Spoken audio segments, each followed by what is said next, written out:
Čaute všetci. Test Argienodrinku som ukončil a dnes ti poviem zo pár vied k vplyvu a efektu, ktorý som za toto obdobie mohol postrehnúť.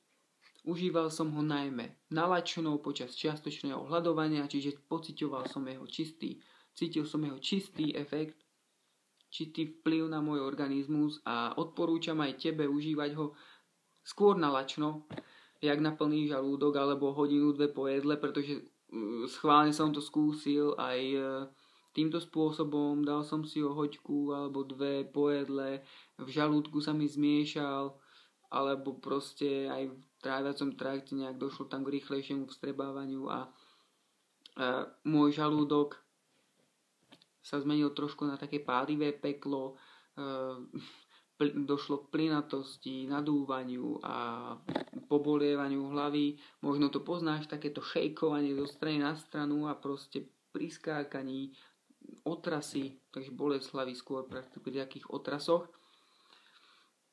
Nadúvanie 1 až 2 hodiny, to si čítam poznámky. Veľkosť dávky. Dával som samozrejme plnú, čo sú 2 odmerky, a polovičnú. Neprekračoval som odporúčanú dávku, čo sú teda 2 odmerky, 11 gramov. Mne veľmi zaberal aj pri polovičnej dávke, musím povedať. Takisto včera, úplná pecka, som ho skombinoval s wellness proteínom, 1 odmerku wellness proteínu, 1 odmerku Argienodrinku a pol hodinku po tomto mixe som to ešte zapil malým presom od Dušana Plichtu, teda zarobil som si ho doma sám, nie že by som si bol pre ňoho u Dušana. A toto bola naozaj pecka. Spojil som tam MCT tuky, arginín, glutamín, to, čo sa nachádza aj vo wellness proteíne s Argienodrinkom a plus kofeín od Dušana. Bol to tak stimulujúci účinok, že aj polovičné dávky týchto prípravkov zmiešaní s kofeínom si myslím, že už bolo trošku veľa pre mňa. Možno aj tým, že som nižšej váhovej kategórie, môže to byť aj následok toho, ale naozaj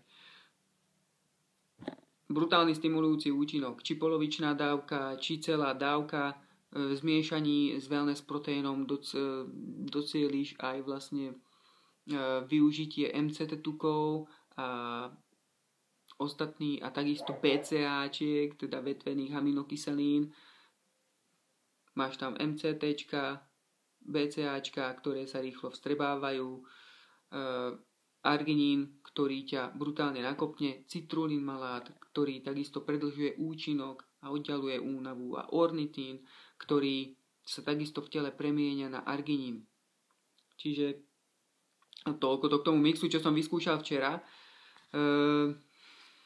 Užívaj ho nalačno, užívaj ho, či si profesionálny športovec alebo rekreačný športovec, takisto aj starší ľudia po 50-ke, 60-ke, v prípade, že sa chystáte na nejakú dlhšiu túru alebo sa pobicyklovať po kopcoch, vyskúšajte Argienodrink. Poznám prípady, kedy ja ním nie som, čiže poznám prípady, kedy ľuďom pomohol ešte aj v závere 6-hodinovej túry proste vyšlapať kopec a bez zadýchania. A toto zadýchanie, to som naozaj cítil aj ja, proste niekedy výkony, ktoré ma donútili sa nejak zadýchať, tak proste tentokrát sa to zadýchanie neobjavilo. A to je úplná pecka, tam to som úplne cítil, proste to pôsobenie arginínu. Wow!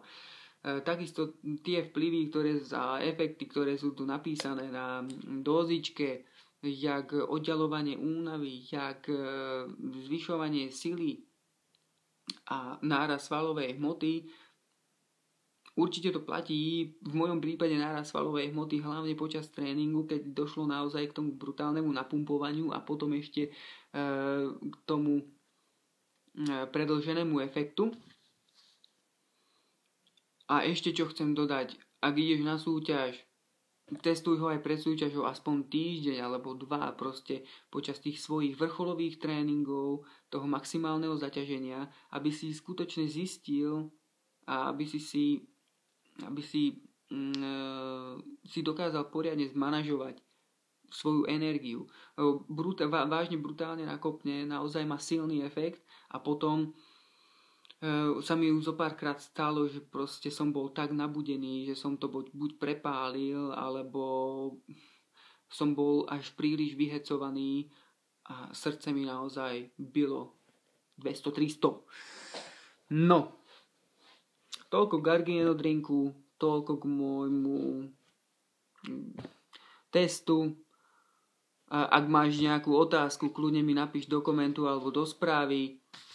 Priebežne, ak budem mať novú skúsenosť s Gargino drinkom, s inými doplnkami výživy, testnem, poviem. Čaute, majte sa. Krásny deň vám prajem. Slniečko svietí.